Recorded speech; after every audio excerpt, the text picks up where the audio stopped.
Dan kini kita akan langsung mengikuti jalannya konferensi pers Kementerian Koordinator Bidang Kemaritiman dan Investasi Republik Indonesia berikut ini.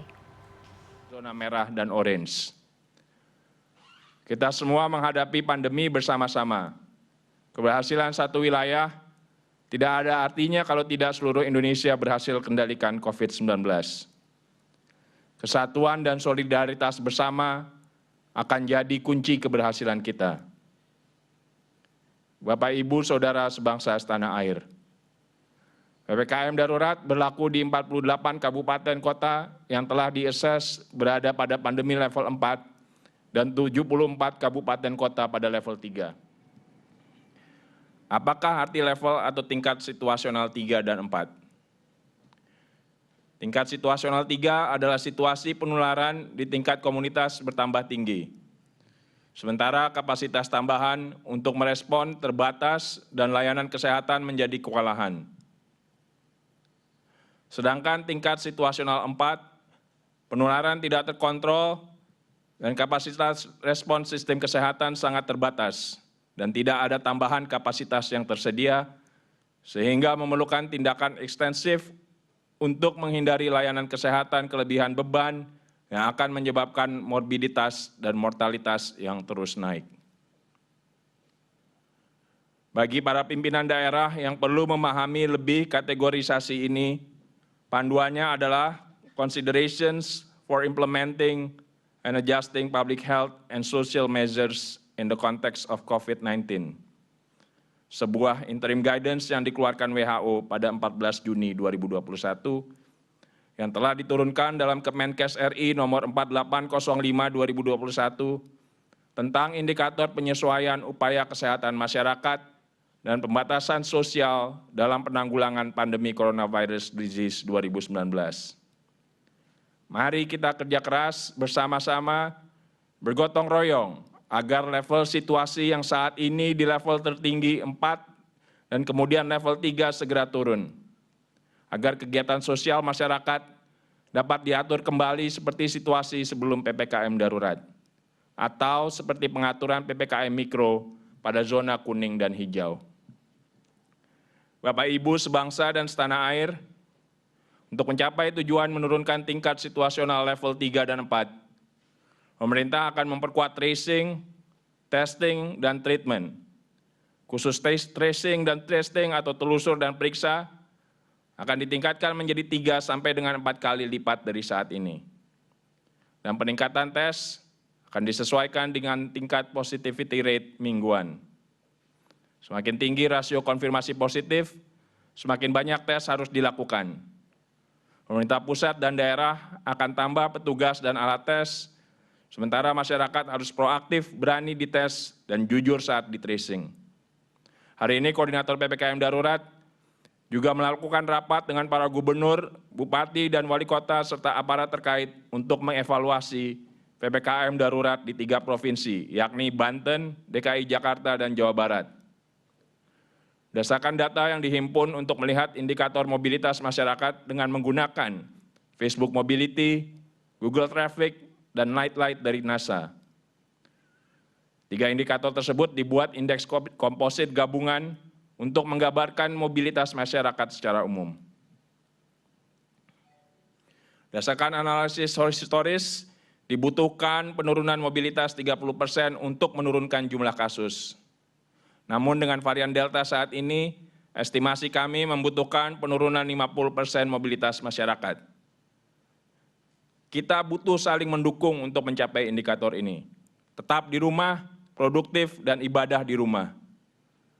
Data indeks tersebut nantinya akan diberikan kepada masing-masing wilayah untuk segera dilakukan evaluasi dan intervensi, karena ditemukan masih banyak sekali pergerakan masyarakat di 3 provinsi tersebut.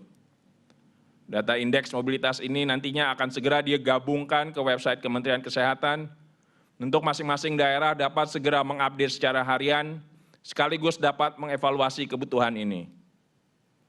Bapak, Ibu, sebangsa setanah air, untuk penyelarasan hasil tes agar dapat diakses banyak pihak, Kemenkes membuka akses bagi operator transportasi udara untuk melakukan pengecekan kesehatan penumpang secara otomatis dengan menunjukkan QR Code di aplikasi Peduli Lindungi atau menunjukkan nomor NIK di counter check-in.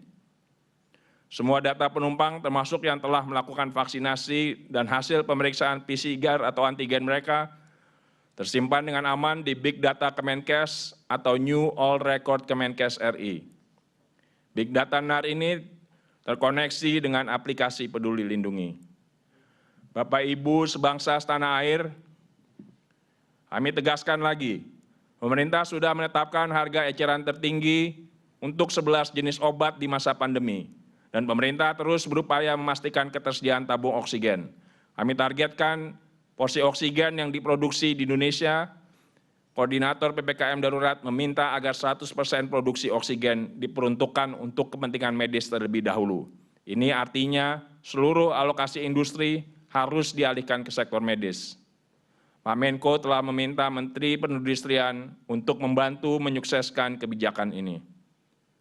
Jangan mencoba-coba jadi spekulan, jangan menimbun yang memanfaatkan keadaan di tengah banyaknya permintaan obat. Hukum akan bertindak. Pemda akan membentuk satgas khusus untuk memastikan ketersediaan oksigen, obat, dan alkes. Sementara aparat Polri akan menindak tegas para spekulan penimbun tabung oksigen. Bagi masyarakat umum, laporkan jika menemukan oknum yang menimbun obat dan menjual di atas harga yang sudah ditentukan. Mereka yang menari di atas duka kita adalah penjahat kemanusiaan. Bapak, Ibu yang saya hormati, kita tidak dalam kondisi normal. Lebih dari 29.000 saudara-saudari kita baru saja terinfeksi COVID-19 dan 500 lebih di antara mereka meninggal dunia. Mereka adalah bapak, ibu, saudara, tetangga, kolega kita. Ingin tahu bagaimana cara menyelamatkan mereka? Taati aturan PPKM darurat. Maka penyebaran virus melandai, rumah sakit dan tenaga kesehatan akan berkurang beban dan perawatan akan lebih fokus. Kesembuhan akan makin tinggi. Patuhi aturan PPKM darurat. Jaga jarak, tetap di rumah, pakai masker, double masker lebih baik, dan cuci tangan, pertahankan kebersihan dan kesehatan lingkungan. Maka kita tidak perlu menjadi kasus baru yang menambah beban tenaga kesehatan dan lindungi diri kita segera dengan divaksinasi.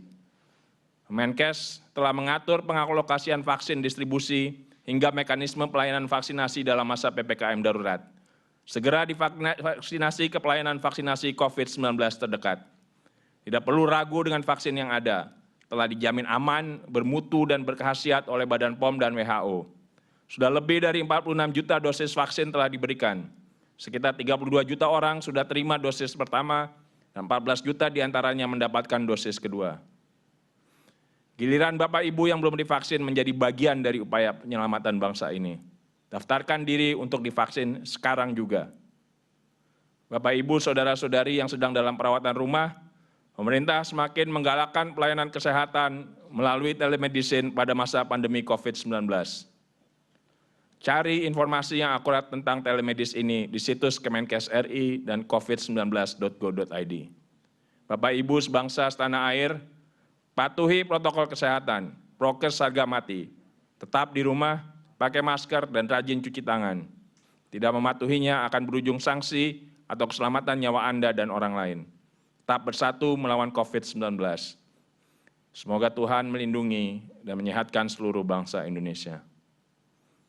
Sekarang saya persilakan Brigjen Polisi Dr. Andes Rusdi Hartono MSI, Karopenmas Divhumas Polri untuk memberikan keterangannya.